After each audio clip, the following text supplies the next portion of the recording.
Right. So when media practitioners report exaggerated stories that are untrue, peace can be threatened in a country. So, like I was saying, here we're talking about the moral values of the media, which can be summed up in a field known as ethics. And every time you're dealing with an MCQ type of question, you have to eliminate the two possible answers that are extremely wrong, so that at least you're left with two possible answers. Then you can guess from there properly.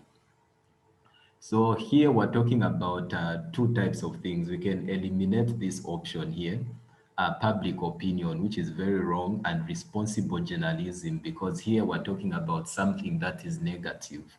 So the only possible answer here is false publication or media sensationalism. So like trying to make a media sensation, you know, um, boosting up a story to make it very appealing to the public. So here, our keyword here is untrue. So the word untrue is our keyword. So here our answer becomes false news, false publication. This would be our answer, false publication. Why is media sensationalism wrong? Because here they are just, it's a type of marketing or journalism strategy where they try to make this exciting heading to make you want to read that news article. But false publication rhymes with this keyword here. It's untrue, untrue, fake news. That's false publication. So in journalism, and more specifically related to the mass media, this word here, sensationalism, is a type of editorial tactic. So editors use this tactic. So events and topics in news stories are selected and weighted to excite the greatest number of readers and viewers. So they are just trying to add a little bit of spice to make it more readable. But here, every time we are talking about something that's untrue, something that's fake news, that's called false publication. So let's move on to question 22. Question 22 says non-governmental organizations play important roles in society. Which of the following is not a role of civil society? So here we've got a keyword known as civil society, and you have to know what civil societies are. So I'm going to open a new share, which share should I show? Here, this one.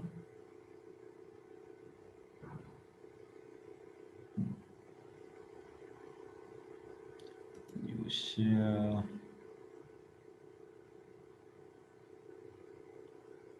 Show Windows.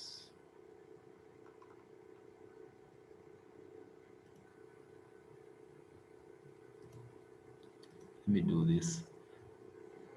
New share and that. Okay, can you see the textbook?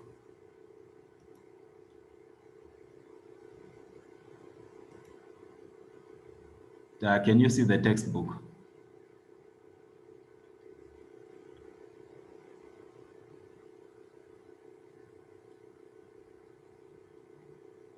All right, so from there, you can just, as usual, if you have the textbook here, you can just click on Control F, and you can just search in civil societies, civil society, and you're going to get a search result there, and you just click on them. So it will lead you directly to the topic. So it says a civil society. These are non-military or non-governmental organizations that make it their business to defend and promote the ideals of good governance. So these what we call civil societies, and the question is talking about the role of civil societies, but this is an entire topic in general. Let's just try to breeze through it, because if they can bring it as a multiple choice question, they can definitely bring it as an essay. So civil societies, remember, they are non-military, non-governmental, and their ideal is to promote good governance. So we do have some of the features of civil societies. So they are non-profit making, so they are NGOs. They draws memberships from formal and informal organizations and associations, shapes its own nature and needs and interests, so they are self-governing, draw support from well-wishers such as donors and other institutions. So they rely on a donor resources. So this, just literally this, just on features of civil societies, we are able to answer that question, the MCQ question, just by this part here. No wonder it's very important having a textbook with you because it really helps to guide you. So we do have certain classifications of civil societies, particularly in Zambia. So civil society in Zambia can be classified into different various groups. So there are actually a lot. I think there are about 7 or 8, including the church. We have international organizations. Remember characteristics, they promote ideal governance, they are non-military, they are NGOs.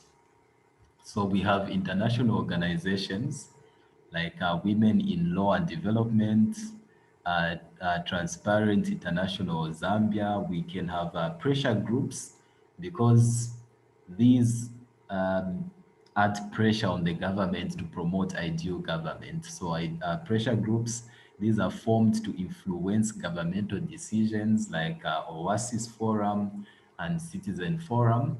You can also have civic organizations, which concerned mostly with human rights and and civic education in Zambia, because once citizens are empowered with civic education, they'll be able to make better governance decisions that affect the country at wide. So Zambia Civic Education Association, Anti-Voter Apathy Program, National Movement Against Corruption. We also have women's groups. So these women groups are mostly associated with protection of women's rights. We have got Women for Change, National Women Lobby Group, Young Women Christian Association of Zambia. I think I've seen this one a lot active. We also have professional associations. These are primarily formed by people in the same professional association. So Teachers Association of Zambia. Right now, you see doctors associations where they are rioting, trying to protect doctors' rights. So professional associations, so Law Association of Zambia, Women in Law and Development, Zambian Independent Media Association. So all professional bodies have their own union that protects their rights, and they are usually non-governmental and non-NGO. We can also have industrial organizations. So these are formed by people in the same industry, such as school, mining, local government, trade union associations, Zambian consumer associations, etc. And also some religious groups like Hindu Association of Zambia, Islamic Association of Zambia, Young Women Christian Association. So this Young Women Christian Association is in two groups. It's a religious organization, and it's also a women's organization that supports women's rights. So the role of civil society. So here, like we said, their primary goal is to defend the ideas of democracy. They carry civic education activities throughout, sensitization and public awareness, influence public opinion, debate bills. So you have to know all these. So when you get this video, make sure you read through the topic on civil societies and pick up a few points. So I'm going to go back to the past paper. Okay. Are you able to see the past paper?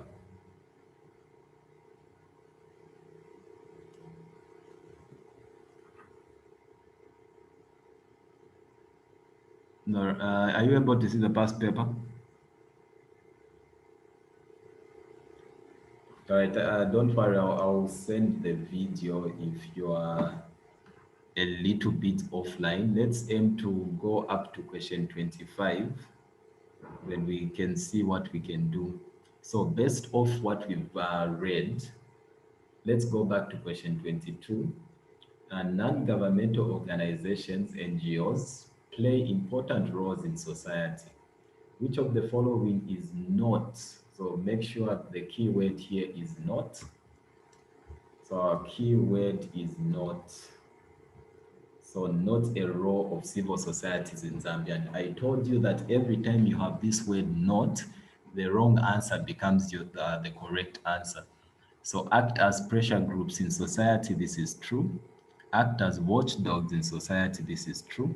Advocate for equal justice in society, this is true. Campaign against donor aid. So this is wrong, meaning it's the correct answer. We did see from the notes that these civil societies actually rely on donor aid, so they cannot campaign against it because they get their money from donors, they are NGOs. So let's move on to question 23. So insurance companies give financial protection to people if the worst happens. For example, death. What concept is used to refer to a regular amount paid by people to insure to an insurance company? So here, this is more or less like commerce. So people pay insurance premiums to insurance companies, and I think I did define what an insurance premium is. An insurance premium is the amount of money an individual or business must pay for an insurance policy. So insurance premiums are paid for policies that cover either they can cover either healthcare, automobile, your home, as well as your life, which is called life assurance. Okay, so let's Fabi, are you able to get me?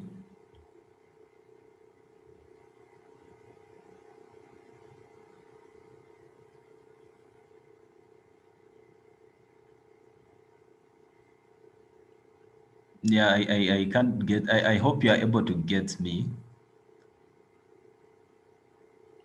Yeah. All right. So just, okay, it's almost 17. So just moving back, like anyway, let's move on. At least let's reach question 27.